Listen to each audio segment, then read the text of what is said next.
Private రంగంలో space economy ప్రాధాన్యత ఏంటి సార్? వాస్తవంగా ఇటీవల కాల ఫినామినా మన దేశంలో అత్యధిక కాలము స్పేస్ సెక్టార్ పబ్లిక్ సెక్టార్లో ఉండేది. Indian space research organisation ISRO మాత్రమే స్పేస్ యాక్టివిటీలో ఉండేది. ఇస్రోకు కావలసిన వివిధ రకాల పరికరాలు తయారు చేయడంలో ప్రైవేట్ ఇండస్ట్రీ యూనివర్సిటీస్ పార్టిసిపేట్ చేసాయి, కానీ it was essentially public sector activity. కానీ ఇటీవల కాలంలోనే ఈ స్పేస్ సెక్టార్ లో ప్రైవేట్ రంగాన్ని నేరుగా అనుమతించడం మొదలుపెట్టారు. ఇప్పుడు ఈ Skyroot is the largest space startup of India. భారతదేశంలోనే ఒక ప్రైవేట్ స్పేస్ స్టార్ట్అప్ లో అతిపెద్దది. 2 lakh SFT క్యాంపస్ అది. మీకు ఒక ఆర్బిటాల్ డిజైన్ చేయొచ్చు, ప్రొడ్యూస్ చేయొచ్చు, లాంచ్ కూడా కావాల్సిన ప్రిపరేషన్స్ అన్ని చేయొచ్చు, అంత పెద్ద క్యాంపస్. సో ఏంటి ప్రత్యేకత? ఫస్ట్ టైం ప్రైవేట్ రంగంలో ఇండియాలో ఒక రాకెట్ ప్రయోగం జరిగింది. సో ఇది 90 kilometers ఆల్టిట్యూడ్ వరకు ఎగిరి బే ఆఫ్ బెంగాల్లో పడిపోయింది. అంటే ఇస్రో లాంచ్ ప్యాడ్ నుంచే జరిగింది. సో మీకు బే ఆఫ్ బెంగాల్లో 90 kilometers ప్రయాణం తర్వాత పడిపోయింది. అది అంటే దాన్ని సబార్బిటాల్ ఆల్టిట్యూడ్ అంటారు. అంటే భూకక్షలోకి దేన్నైనా ప్రవేశపెట్టడానికి ఆ స్థాయి ఎత్తు కాకుండా కాస్త తక్కువ ఎత్తుకుంటుంది. ఎందుకంటే ఆర్బిటాల్ ఆల్టిట్యూడ్ అంటే ఏంటంటే ఒక రాకెట్ ద్వారా మనం ఏదైనా ఉపగ్రహాన్ని ప్రయోగించబడుతుంది, అది ఎంత ఆర్బిట్ లోకి వెళ్ళిపోతే అది భూమి చుట్టూ తిరుగుతూ ఉంటుంది. ఉపగ్రహాలు ఇలాగే తిరుగుతుంటాయి. సో అందువల్ల ఆర్బిటాల్ ఆల్టిట్యూడ్ రాకెట్ ప్రయోగం జరగలేదు 2022లో. సబార్బిటాల్ అంటే కాస్త కిందికి మాత్రమే ప్రయోగించగలిగారు. ఇప్పుడు 2026లో మొదటిసారిగా ఒక ప్రైవేట్ కంపెనీ ఆర్బిట్ లోకి 300 kg అంటే 300 kilograms బరువైనటువంటి పేలోడ్ ఒక శాటిలైట్ కానీ ఏదైనా ప్రవేశపెట్టగలిగే సామర్థ్యాన్ని పొందబోతుంది. అంటే ప్రైవేట్ రంగంలో స్పేస్ ఎకానమీని ఓపెన్ చేయడం వల్ల ఏ రకమైన అద్భుతాలు జరుగుతాయని దానికి ఇది ఉదాహరణ. అంటే ప్రైవేటీకరణ ప్రతిదాన్ని వ్యతిరేకించాల్సిన అవసరం లేదని దానికి కూడా ఇది ఒక ఉదాహరణ. ప్రైవేట్ రంగంలో లోపాలుంటే వాటిని ఎత్తి చూపాలి, కానీ ప్రైవేట్ రంగాన్నే సైద్ధాంతికంగా వ్యతిరేకించే ఆలోచన సరళి కాలం చెల్లింది. ఎందుకంటే ప్రైవేట్ సెక్టార్లో కూడా అద్భుతాలు జరపవచ్చని దానికి స్పేస్ ఎకానమీ ఒక ఎగ్జాంపుల్. 2030 నాటికి 2030 నాటికి Indian space economy size $77 billion చేరవచ్చని, అంటే $7,700 కోట్ల. ఇప్పుడు ఇస్రో బడ్జెట్ $1.6 billion మాత్రమే. ఇస్రో బడ్జెట్ $1.6 billion అంటే $160 కోట్ల. $1.6 billion తోనే ఇస్రో ఇన్ని అద్భుతాలు చేస్తుంటే, మనం ఇస్రో అద్భుతాల గురించి చాలాసార్లు మాట్లాడుకున్నాం కూడా. మంగళ్యాన్ ఆ చంద్రమండలం పైకి యాత్ర జరిపగలిగారు, అంగారగ్రహానికి యాత్ర జరిపగలిగారు, తొలి ఆస్ట్రోనాట్ ను ఇటీవల పంపించగలిగారు. ఇప్పుడు ఏకంగా ఇండియా తొలి భారతీయుని స్పేస్ లోకి స్వతంత్రంగా పంపించేటువంటి ప్రయత్నము కూడా ఇండియన్ స్పేస్ స్టేషన్ పెట్టి చేయాలనే ప్రయత్నంలో ఉన్నారు. సో ఇలా ఇస్రో రిమోట్ సెన్సింగ్ ఉపగ్రహాలు, కమ్యూనికేషన్ ఉపగ్రహాలు, ఎడ్యుకేషనల్ శాటిలైట్స్, స్పైస్ శాటిలైట్స్, ఇలా రకరకాల ఉపగ్రహాలని కూడా ప్రయోగించగలిగాము. స్పేస్ ఇంటర్నేషనల్ మార్కెట్లోకి ఎంటగలిగాము. యాంట్రిక్స్ కార్పొరేషన్ పెట్టి ఈవెన్ గ్లోబల్ స్పేస్ కామర్స్ లో కూడా ఇండియా ఎంటర్ అయింది. ఇతర దేశాల ఉపగ్రహాలని కూడా మనం ప్రయోగిస్తున్నాం. ఈ స్థాయిలో మనం డెవలప్ అయ్యాం. ఇక $1.6 billion బడ్జెట్, 160 కోట్ల బడ్జెట్ తోనే ఇస్రో ఇన్ని అద్భుతాలు చేయగలిగితే, $160 కోట్ల, $77 billion స్పేస్ ఎకానమీ అయితే ఏ స్థాయిలో ఉంటుందో ఒక్కసారి ఊహించండి. $7,700 కోట్ల అయితే అది ప్రైవేట్ రంగాన్ని ఎలో చేయడం వల్ల వచ్చినటువంటి ఒక అద్భుతం. అందువల్ల ప్రైమ్ మినిస్టర్ నిజం. సో మనము కొన్ని ఆ ప్రైవేట్ రంగాన్ని ఎక్కడ ప్రవేశపెట్టాలి, ఏ రకంగా పనిచేయడానికి ఇది ఒక ఆదర్శం కదా. తర్వాత మీకు గ్లోబల్ స్పేస్ ఎకానమీ 2035 నాటికి $1.8 trillion చేరబోతుంది. అంటే $180,000 కోట్ల. చూడండి, మీరు 2030 నాటికి ఇండియన్ స్పేస్ ఎకానమీ $7,700 కోట్ల, $77 billion అయితే $7,700 కోట్ల అయితే $180,000 కోట్ల మార్కెట్. అంటే ఇండియన్ స్పేస్ సెక్టార్ ఏ స్థాయిలో ఎక్స్పాండ్ కావడానికి స్కోప్ ఉంది అనే చూడండి. మరొకసారి ఫిగర్స్ కూడా చెప్తాను, అర్థమవుతాయి. $180,000 కోట్ల మార్కెట్ కాబోతుంది. అందులో ఇప్పుడు ఇండియా వాటా ఎంత? $7,700 కోట్ల, $7,700 crore. $1.8 trillion లో కేవలం $77 billion మన ఇండియాది. సో అంటే ఎన్ని రేట్లు పెరగటానికి ఇంకా అవకాశం ఉందో చూడండి. ఇక్కడ ఇది కేవలం ఇస్రోతోనే సాధ్యమవుతుందా? $1.6 బిలియన్ తో $160 కోట్ల బడ్జెట్ తో $180,000 కోట్ల మార్కెట్ లో ఒక సిగ్నిఫికెంట్ షేర్ పొందడం అనేది సాధ్యం కాదు. అందుకే ప్రైవేట్ రంగానికి కూడా ఎలో చేశారు.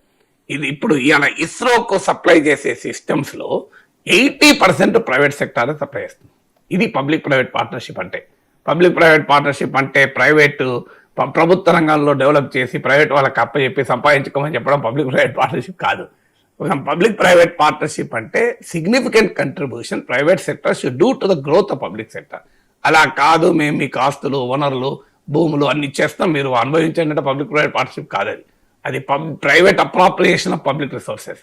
అందువల్ల పీపీపీకి ఎవరు వ్యతిరేకం కాదు. ట్రూ పీపీపీ ఎట్లుండాలంటానికి ఇది ఒక ఉదాహరణ. స్పేస్ సెక్టార్ మీకు 2022లో పిఎస్ఎల్వి ఇంజన్ తయారీ బాధ్యతను మొదటిసారిగా ప్రైవేట్ రంగానికి అప్పచెప్పారు.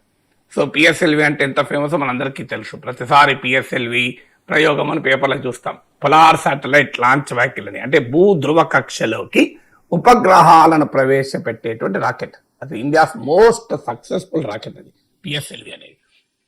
మీకు ఇంకా అర్థం కావటానికి ఏంటంటే చంద్రయాన్ ప్రయోగం చేసింది పిఎస్ఎల్విఏ. మంగళయాన్ అంగార గ్రహానికి ప్రయోగం చేసింది కూడా పిఎస్ఎల్విఏ. ఒక కమ్యూనికేషన్ ఉపగ్రహాలు, ఇన్సాట్ లాంటి ఉపగ్రహాలు మాత్రం జియోఎస్ఎల్వి ద్వారా ప్రయోగిస్తారు. Geosynchronous satellite launch vehicle అది.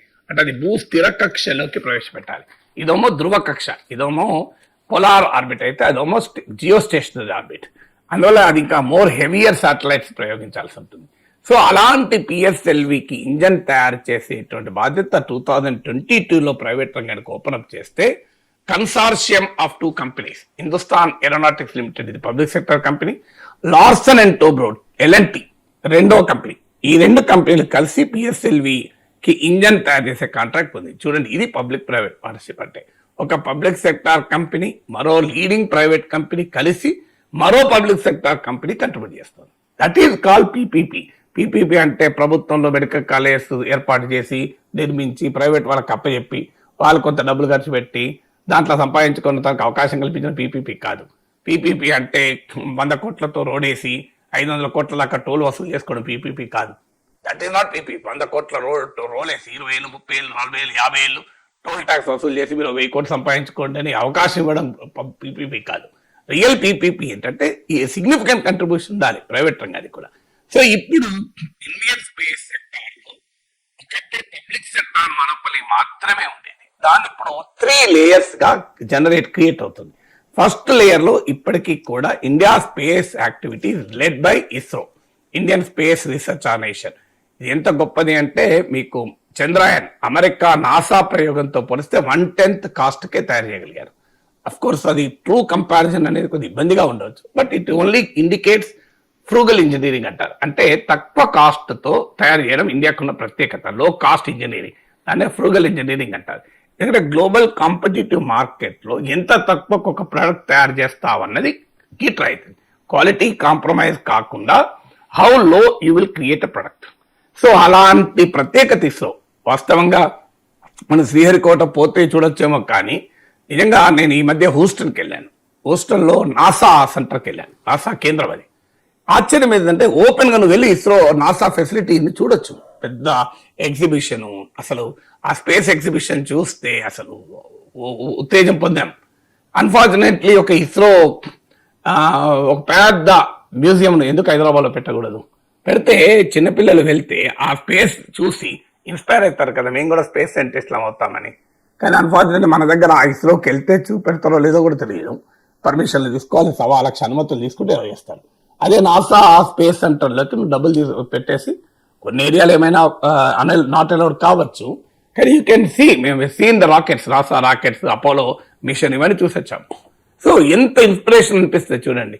సో నాసా ఫెసిలిటీలోకి నువ్వు వెళ్ళి సిమ్యులేషన్ సెంటర్స్ ఉన్నాయి, అంటే ఒక స్పేస్ లో ఉంటే ఎలా ఉంటుంది, so how do you feel that, అలా ఆబ్జెక్ట్స్ ఏంటి అవన్నీ కూడా చూసొచ్చాం. So it can be very big. ఇప్పుడు ₹100 ఫీజు పెట్టి నువ్వు ఇస్రో స్పేస్ సెంటర్ మొత్తం చూసినామంటే how much inspiration people will get. But national remote sensing agency ఉంది ఇక్కడ, ప్రజలకు ఎంతమంది వెళ్తారు? అది మ్యూజియం పెట్టి రిమోట్ సెన్సింగ్ మ్యూజియం అక్కడికి వెళ్తే ఎవరైనా రిమోట్ సెన్సింగ్ ఎన్ఆర్ఎస్ఏ యాక్టివిటీ అని తెలుసుకోవచ్చు. National Jio physical research institute NGR అయింది, బోలెడంత ల్యాండ్ ఉంది. అసలు అది ఏం చేస్తుందో మనకు తెలుసా? ఒక పెద్ద మ్యూజియం పెట్టి జియో ఫిజికల్ మ్యూజియం, వాళ్ళకి వెళ్తే భూకంపాలు ఎలా వస్తాయి, భూకంపాలు ఎలా మెజర్ చేస్తాయి, ఎన్జిఆర్ఐ ఏ రకమైన పని చేస్తుంది. అన్ఫార్చునేట్లీ మన దగ్గర సైంటిఫిక్ ఇన్స్టిట్యూషన్ వాళ్ళ ప్రపంచం దాటి బయటికి రావు, అందుకే వాడికి పబ్లిక్ సపోర్ట్ కూడా ఉండదు. ఇలాంటి పబ్లిక్ సపోర్ట్ ఉంటే ఏమైతే నీకు ఎక్కువ ఫండింగ్ కూడా వస్తుంది. అంటే చూడండి, ఇప్పుడు ప్రజలందరూ సపోర్ట్ చేసినప్పుడు ఫండింగ్ పెరుగుతుంది. అందువల్ల అమెరికా వాళ్ళకి తెలుసు దేన్ని ఎలా మార్కెటింగ్ చేసుకోవాలి అని. సో అందువల్ల ఇప్పుడు శాన్ ఆంటోనియోలో ఒక రివర్ వాక్ ఏం లేదు, ఒక నదిలో నది ఒడ్డున నడవచ్చు, బోట్లో కూడా తిరగచ్చు. పక్కన మీకు 5 స్టార్ హోటల్స్ అన్ని. ఇప్పుడు మన గోదావరి నడి ఒడ్డునట్లు రివర్ వాక్ పెట్టలేము ఆంధ్రప్రదేశ్లో. ఆ విజన్ కావాలంతే. ఏం అద్భుతమైన రివర్ వాక్లు పెట్టచ్చు. మన గోదావరి నది ఒడ్డునో కృష్ణా నది ఒడ్డునో ఆంధ్రప్రదేశ్లో తెలంగాణలో పెట్టలేము ఆ రివర్ వాక్లు. సో రివర్ వాక్లు పెట్టి వాడు 5 స్టార్ హోటల్స్ పెట్టుకుంటున్నారు పక్కన. సో అంత ఎకానమీ క్రియేట్ చేస్తున్నారు. చిన్న రివర్ అంటావా పాయ అంటావా కూడా చెప్పలేము, దాని పక్కన వాక్. ఇది వండర్ఫుల్ ఎక్స్పీరియన్స్ కదా. ఇప్పుడు నదిని చూడండి, జనాభాకు నది పక్కన నడుస్తుంటే ఎంత ఆనందం వేస్తుంది. సో ఆ ఎక్స్పీరియన్స్ క్రియేట్ చేస్తున్నారు. It became a big economy. పెద్ద పెద్ద స్టార్ హోటల్స్ అన్ని ఉన్నాయి అక్కడే. So we don't do it unfortunately. మనకున్న సముద్ర తీరాలను అలాగే వదిలేస్తాం, మనకున్న నదీ తీరాలు అలాగే వదిలేస్తాం, మనకున్న అడవుల్ని అలాగే వదిలేస్తాం. You can use them as a very big economy. అందువల్ల ఈ స్పేస్ మిషన్ ను కూడా ప్రజల్ని ఇన్స్పైర్ చేయడానికి మనం నేర్చుకోవాలి. సో ఇప్పుడు ప్రైమ్ మినిస్టర్ ఈ మాటలలో నిజంగా అది ఇన్స్పిరేషన్, ప్రజలకు ఒక ఇన్స్పిరేషన్ ఇస్తుంది. తర్వాత మీకు అందుకు ఇండియన్ స్పేస్ ఎకానమీలో 3 లేయర్స్. మొదటి లేయర్ ఇస్రో, రెండవ లేయర్ ఏమో ఇండస్ట్రీ అంటే ఇప్పుడు నేను ఇంతకుముందు చెప్పాను, LNT లాంటి కంపెనీలు కూడా నీకు రంగంలో దిగి PSLVకి కావాల్సిన ఇంజన్.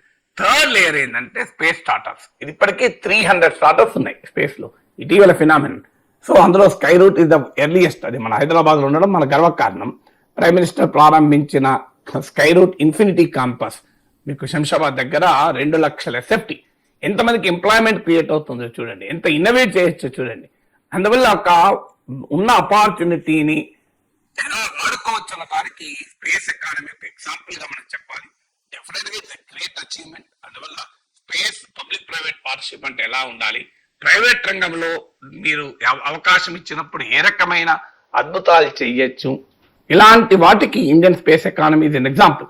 స్టార్టప్ కల్చర్ ఏ రకంగా స్పేస్ లాంటి సంక్లిష్టమైన అంశాల్లో కూడా, స్పేస్ లాంటి సెక్టార్లో కూడా స్టార్టప్స్ ఎలా పనిచేయొచ్చు అన్న దానికి ఒక ఉదాహరణ.